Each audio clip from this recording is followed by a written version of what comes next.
Hello everybody, SirMonkeySuit here, back again with Haikyuu. We are on episode 10. In the last couple of episodes, we had Asahi, the ace. He came in. We got information on him and a lot of information on Nishinoya as well. Being the libero and the ace, you know, essentially it's almost like, well, obviously it's exclusive defensive, you know what I mean? But with Asahi being the ace, he's almost exclusively offensive. Of course, that's not the actual, you know, he's not actually exclusively offensive. At least I don't think he is. But that's mostly his position would be to spike the ball, right? Yeah, and Sugawara actually eventually got to play, which is nice. I love that. The store clerk is Coach Ukai's grandson. He's now coaching Karasuno, at least until just for this rival battle, apparently. But I feel it's got to go beyond that, right? Got to. And yeah,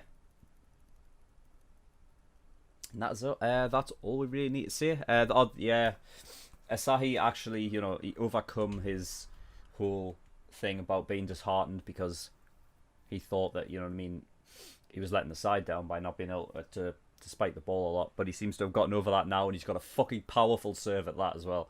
So yeah, let's find out who's going to win this practice match tonight, shall we?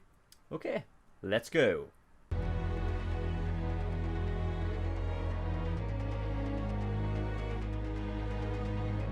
Right. So it was the like opposing team, right? Like the older guys and Asahi and Sugawara and Nishinoya that won. Cool. Alright. I like how Kageyama was making it obvious to the other teams, like, I'm giving it to this guy. So, because at the end of the day, even if I tell you who it's going to, you're not going to be able to stop it. Which I really like, because it shows that side of Kageyama that's, you know, it's not just the you know, the guy who is like a dictator, right? Or the guy who's like always shouting and whatnot, you know what I mean? It's like Kageyama trusts Shoyo, you know, as much as Shoyo trusts Kageyama, you know what I mean? And that back and forward is why they're the best partnership. But the thing is, Kageyama wasn't only doing it, like, he wasn't only making it obvious because the fact that he knew that regardless, even if he told them who he was going to, that they wouldn't stop it, but the fact that he was doing it because he wanted Shoyo to figure it out, the reason why being a decoy isn't a bad thing, you know what I mean, which Shoyo thinks like it is. Because Shoyo was thinking that being a decoy was like second rate, like it's, you know what I mean, it's not being, and it goes along with that idea about not being the guy in the team, like being like the person who they count on the most, you know. Over the course of like these episodes, the one real point that they always make is it's not about the one guy in the team, it's about the whole team as a unit. And being a decoy is one of the most important jobs, or important, like, sort of rules that team could have, because it allows the style of play to open up. It allows for so many different options for other people to spike the ball, you know what I mean?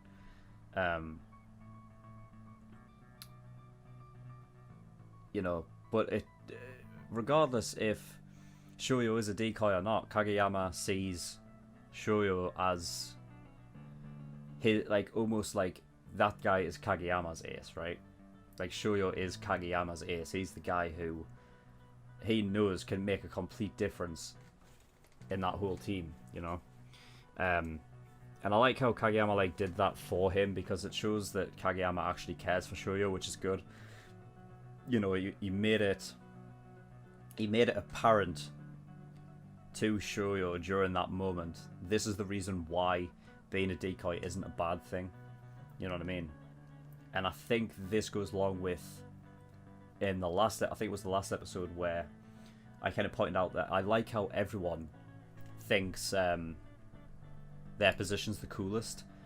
So you've got, you know, Nishinoya going, you know, telling everyone why Libero is the coolest position, and you got Kageyama telling everyone why the setter is the most important and why that's the coolest.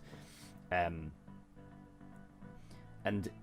you know, I think it's gonna get to a point where Shoyo thinks that the Decoy is the coolest position, you know, which are the coolest rule. So, you know, it furthers that, and I really like it. I really like that.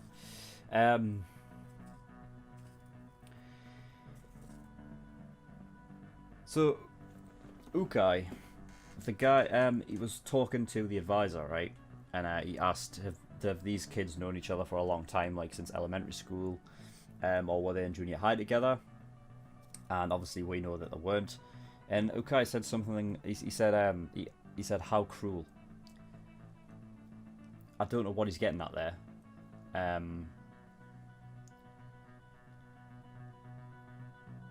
don't know. Is he just seeing it as like, oh, it's unfortunate because they grew up all of that time without having the other one to play with? I don't know. Yeah, so I haven't figured that one out yet. The floater serve. There's something similar in. I guess it goes for like, you can pretty much do it with all sort of ball sports, right? I guess. Maybe not basketball because just the way that you work around in basketball, there's not much time for a floater kind of thing, and also I think it's too dense. So it needs to be like a lighter ball, I guess. But the idea is, you know, if you hit the ball so that it's not spinning, the only thing moving it in the air is the sort of like the wind pressure. So you know, this is something that you can do in football or soccer.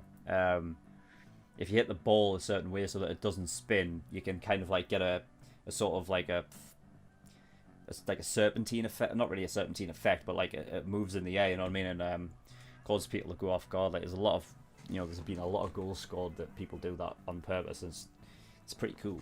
Yeah, so I like how that implementing that into this. It's really, really, really nice.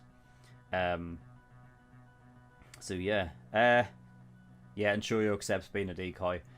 He now figures that it's, you know, that's his position and he's willing to roll with it, which is good.